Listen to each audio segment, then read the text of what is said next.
Going by trike. Here we go. What's up, YouTube family? Welcome back to Richie Rich Abroad. It's your boy, Richie Rich. If you didn't know, now you know. Today, homage, a tribute to The Godfather. I'm going to take a shout out real quick, a shout out to my nephew, Jordan. Years ago when I was living in China, I came home and my nephew, Jordan, kept hollering about this dude named Kevin something. And Kevin Samuel said women shouldn't be wearing weaves and fake eyelashes and this and that. And he was just going off on one. He was just on one. He just kept talking about this dude, Kevin Samuels. And I honestly had no idea who he was talking about. And I just wasn't hip to Kevin Samuels. So shout out to him for hitting me to Kevin Samuels. And shout out to The Godfather for putting a lot of us men up on game. And changing the way we think about women, changing the way we deal with women, and making us understand that we don't have to be simps. We shouldn't be simps. And in the long term, in the long lens, it's not doing us any good. It's not doing the next man good. And it sure ain't doing us no good. So without any further ado, please don't forget to hit the like button. Hit that subscribe button for me, please. And don't forget to hit the notification button so that you can get our next video when it comes out. Let's get into this classic Kevin Samuels video. How much do you weigh? That's none of your business. I told you I was fat. Oh, okay. We don't play that shit on my channel. You get your big fat ass on somewhere then. I don't deal with you big sassy ass broad. And that was one of my first experiences watching and listening to Kevin Samuels' channel. And it really changed the way I thought. Because one of the things I had noticed is that I had been away from America for a while because I lived in China for 8 years. And I noticed people talk to women in such a different way. It was almost like women were running things. Like men had become feminine and literally the women had become way more masculine.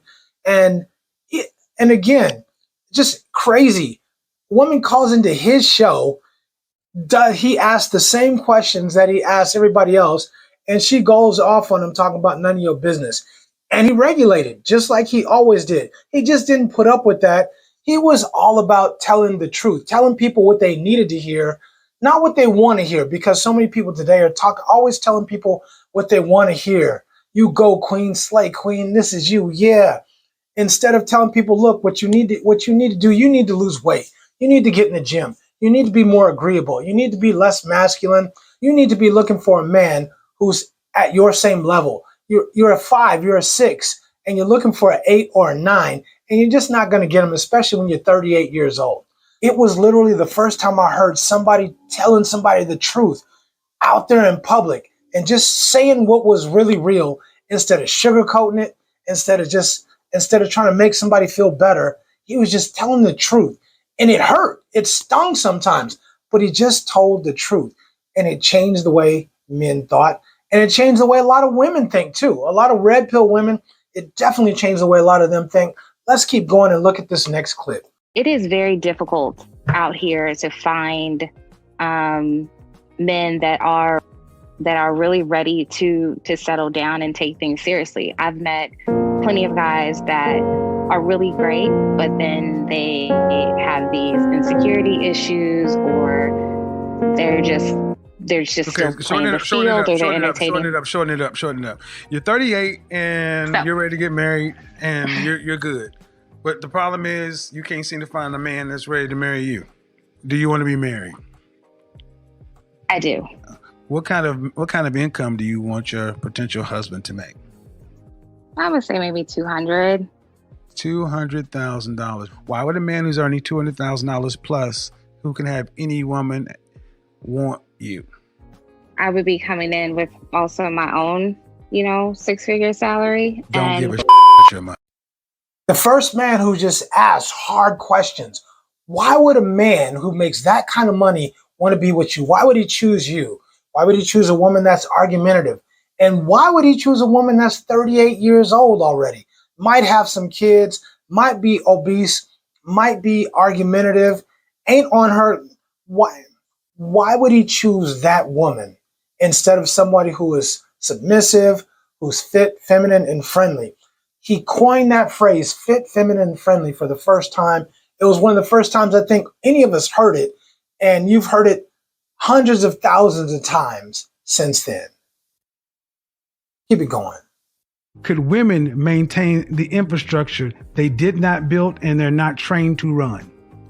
Yes. Have you ever had to work with heavy machinery? To a lesser degree, but if I needed to, I absolutely Give me an example. I worked a job back home in a bakery where I was dealing with heavy machinery.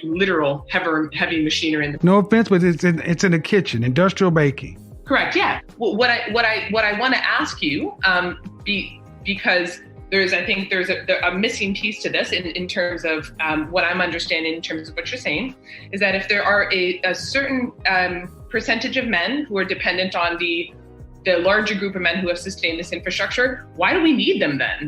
Well, the men term them as necessary because those are our replacements. We understand we need one another. Women try to act like everybody's equal.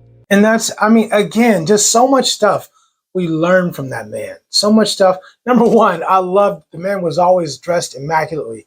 Hair was always cut fresh, always lined up real nice, always super dapper, and just told it like it was. As far as the last woman, I don't know if that was really, well, she looked manly. Okay, we'll leave it that way.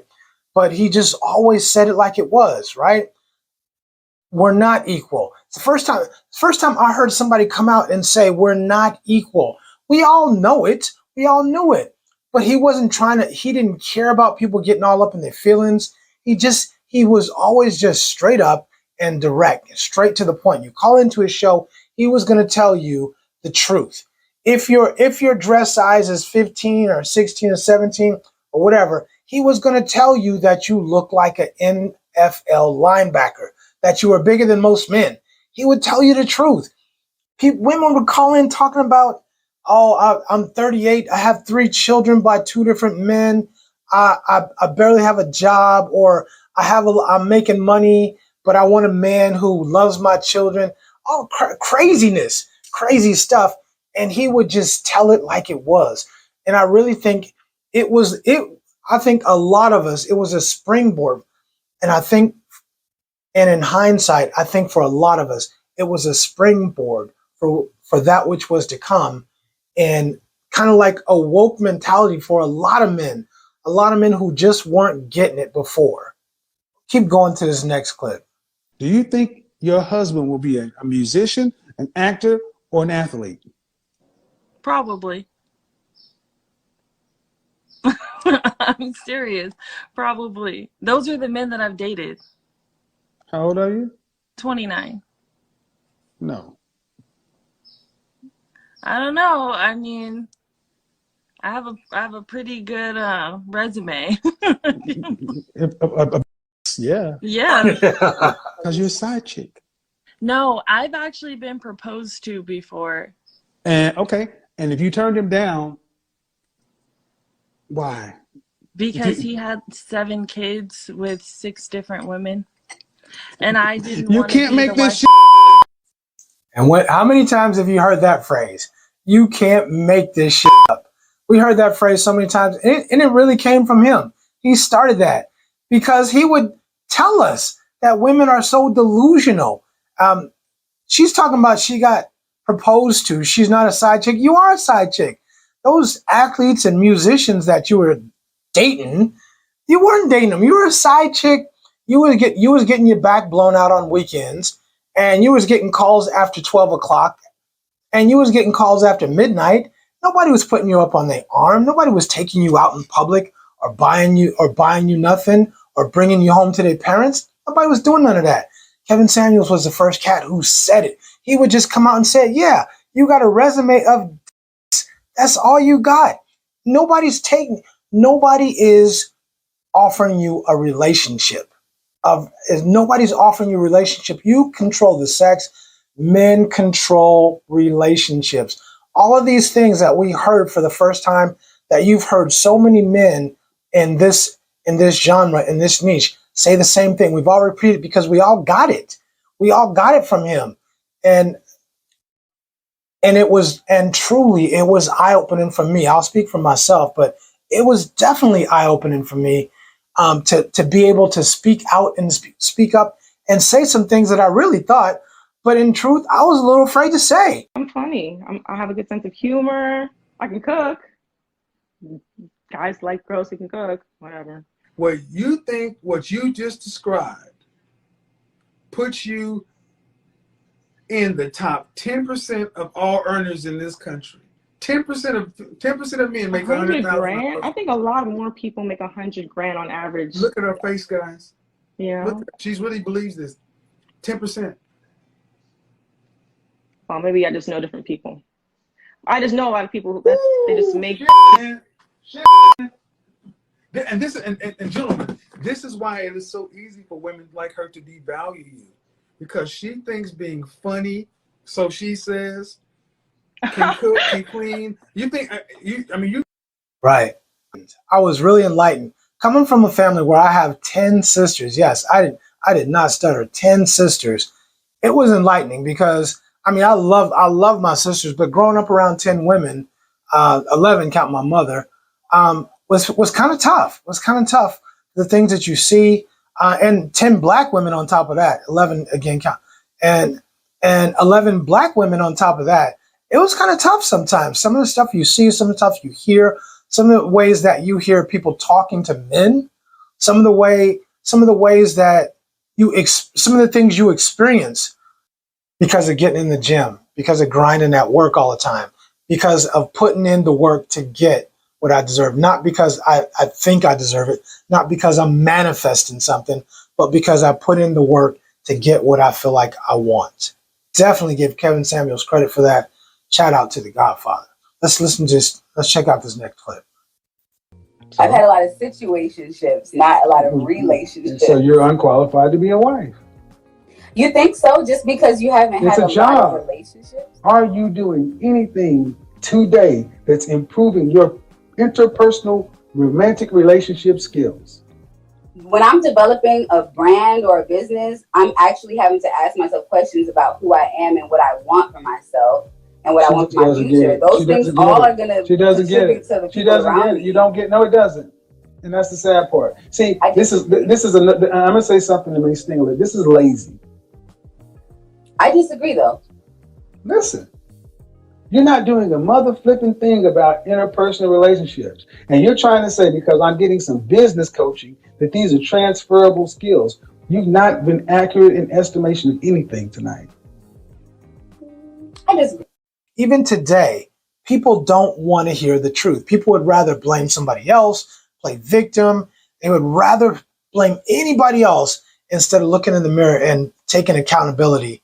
And Kevin Samuels was one of the first people that actually pointed that out. Let's hit this last clip. Yeah, 27, time to sell. 30, 50% off. Over 35 on clearance. 40, outlet. 50, Goodwill, Salvation Army. It really influenced a lot of men in Generation Z, a lot of millennials, and the generations before that. And I hope it continues, because the relationship game has just got out of hand. It's really got out of hand. And in truth, we can't survive. America, we can't survive without working together. We'll never be able to make it if we don't find a way to work together. If men and women are pitted against each other, there's no way we can survive as a country. When women are thinking they don't want to get married and they just want to go out and make money, and they don't need to have children, but they'd rather make money and hoe around and sleep around. And women and men are just saying, screw it, we'll go to another country. How does America survive? That's my question. I hope that we can all find a way to work together and find a way to get along, because it's not working right now. But I still hold out hope that things will get better in America, and that both sides will find a way to come together, work together, and figure this out so we can all live in harmony. Don't forget to hit the subscribe button and that like button, and leave your comments below. Let me know what you think. How do you find a good woman, a keeper? There's just not that many of them left, whether they're men or women. There are not a lot of good ones left out there. Get in the gym, take care of yourself mentally, but find somebody that's true. Find someone that you want to be with, that you can build a real relationship with. Not just someone who's showing you their coochie, for $5.99. That's all I'm saying. Anyway, leave your comments below. Let me know what you think. Godfather, we miss you. We love you. And thank you personally for influencing my thinking, for changing my thinking about a lot of things and helping to change my life for the better. So, shout out to you. So, that being said, don't forget, if you like this video, there's a whole bunch of other videos that you can watch, starting with these two right here. For Richie Rich Abroad, this is your boy Richie Rich. I'm out. Deuces.